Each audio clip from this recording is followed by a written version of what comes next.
ہے تو اس سے فرماتے ہیں کہ اس کے منہ میں مٹی ڈال دو اگر کوئی تعریف کرے تمہارے، تو تعریف کو پسند نہیں کرتے۔ پھر حال یہ تھا کہ آپ شروع میں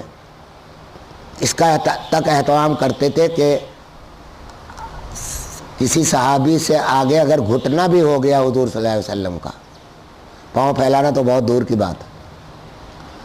کہ گھٹنا بھی اگر آگے نکل گیا تو آپ اس کو پسند نہیں کرتے تھے کہ اس میں کوئی امتیاز ہو جائے گا، آپ پیچھے کر لیتے تھے گھٹنے کو۔ مسجد میں مجلس میں اس طرح بیٹھتے تھے کہ آپ کے بارے میں کوئی اجنبی آتا تو یہ پہچاننا مشکل ہوتا تھا کہ ان میں رسول اللہ کون ہے۔ تو پھر بعد میں صحابہ نے عرض کیا کہ یا رسول اللہ، ایک تو آپ کی زیارت ہمیں نہیں ہو پاتی، ہم جب بعد میں آتے ہیں تو چونکہ آپ رلے ملے بیٹھے ہوتے ہیں تو لوگوں کے سر سامنے آ جاتے ہیں، دوسرے آپ کی زیارت تو خود عبادت ہے، ہم اس عبادت سے محروم رہتے ہیں، تو اس لیے آپ اپنے کچھ ایک چوکی بنوا لیجئے اپنے لیے، اس پر تشریف رکھیں تاکہ ہم آپ کی زیارت بھی کریں، آپ کی باتیں بھی سنیں، اور آپ کی وہ تب آپ نے لوگوں کی سہولت کی خاطر یہ تواضع اختیار کی۔ کھانا کھانے کا طریقہ یہ تھا کہ اکڑو بیٹھ کر کھانا کھاتے تھے، سمجھے آپ؟ اکڑو جس طرح بیٹھا جاتا ہے اس میں کھانا کھاتے تھے۔ اس میں کئی حکمتیں ہیں، ایک تو پیٹ دبا رہتا ہے، پورا پیٹ بھر کے کھانا نہیں کھایا جاتا، اس سے تھوڑا سا پیٹ دبا رہتا ہے، تو آپ کی عادت تھی کہ پیٹ بھر کے کھانا نہیں کھاتے تھے، اور یہی جڑ ہے بلکہ اصل ہے صحت کی، کہ کھانا پیٹ بھر کے مت کھاؤ، تھوڑا سا چھوڑ دو۔ فرمایا کرتے تھے کہ 3 حصے کرو کھانے کے، ایک پانی کے لیے، ایک غذا کے لیے، اور ایک خالی وہ اللہ کے ذکر کے لیے، سمجھے؟ کہ پیٹ بھرا جو ہے آدمی ہے وہ سوئے گا، مجموعیاں لے گا، اس کو کسل ہوگا، تو اللہ کے ذکر کے اندر تیسرا حصہ اس کے لیے رکھو۔ تو تواضع، تو میں یہ کر رہا تھا کہ صحابہ اکرام ہوں یا اولیاء اللہ ہوں تو تواضع کا اہتمام کیا تھا، تو اللہ تعالیٰ نے ان کو یہ بلند مرتبہ عطا فرمایا تھا۔ یہاں دارالعلوم دیوبند کے مفتی اعظم مفتی عزیز الرحمن، جن کا عزیز الفتاوی اس وقت تمام فقہا اور مفتیوں کے لیے استناد کا درجہ رکھتا ہے، اس سے علوم حاصل کیے جاتے ہیں۔ وہ میرے ہم وطن تھے، والد صاحب کے شاید پتہ نہیں استاد تھے یا استاد ہونا مجھے یاد نہیں، لیکن ہم اثر تھے اور ہمارا بچپن بھی تھا۔ ان کا معمول یہ تھا کہ صبح کو فجر کے بعد اٹھتے تھے، اپنے معمولات سے فارغ ہونے کے بعد محلے میں سارے گھروں کو آواز دے کر، کوئی بیوہ ہے، کوئی جن کے ہاں مرد نہیں تھے، ایسے گھروں کو خاص طور سے تاکتے تھے، تو ان کو آواز دے کر کہتے تھے کہ بی بی میں بازار جاتا ہوں، تمہیں کچھ منگانا ہے تو بتا دو۔ وہ اپنے کہا کہ یار جی کس ہرا دھنیا لے آنا، دہی لے آنا، فلاں چیز لے آنا، وہ پیسے لیتے تھے اور سب کے پیسے لے لے کے بازار جاتے تھے، ان کا سامان خریدتے تھے۔ اور بعض دفعہ یہ بھی ہوتا تھا کہ واپس لے کر آئے، حساب دیا، بیوی نے کہا کہ جی یہ تو میں نے فلاں چیز نہیں منگائی تھی، وہ تو فلاں چیز منگائی تھی، اور یہ آپ ذرا خراب لے آئے، اس کو بدل کے دوسرا لا دے، دوسرا لیتے۔ اس کے بعد جا کے فتاوی کا کام دارالعلوم دیوبند میں کرتے تھے۔ ان کو دیکھنے سے یہ پتہ ہی نہیں لگتا تھا کہ یہ کوئی پڑھا لکھا آدمی بھی ہے اور تواضع کے اختیار، لیکن یہ تواضع جب فتاوی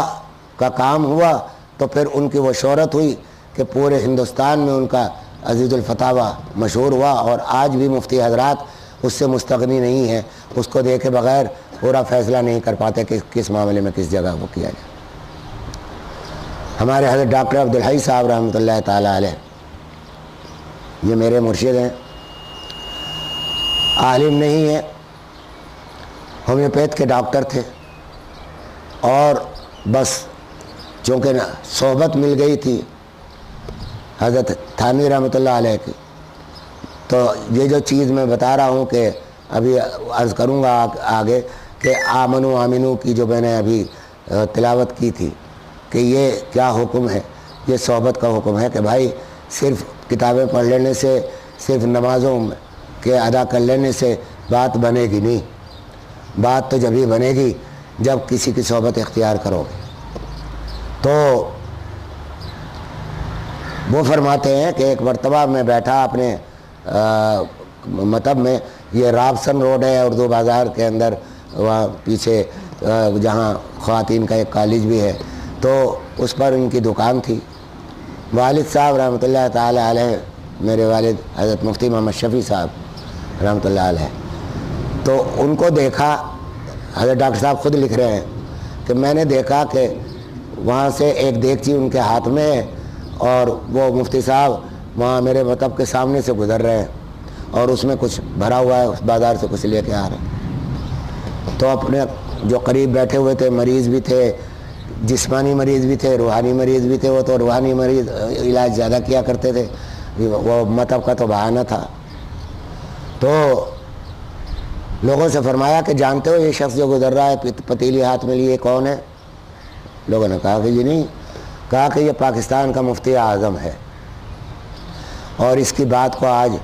ساری دنیا تسلیم کرتی ہے کہ ہاں یہ ان کا فتویٰ اتنا عزیز۔ تو یہ حال ہم نے خود اپنے گھر میں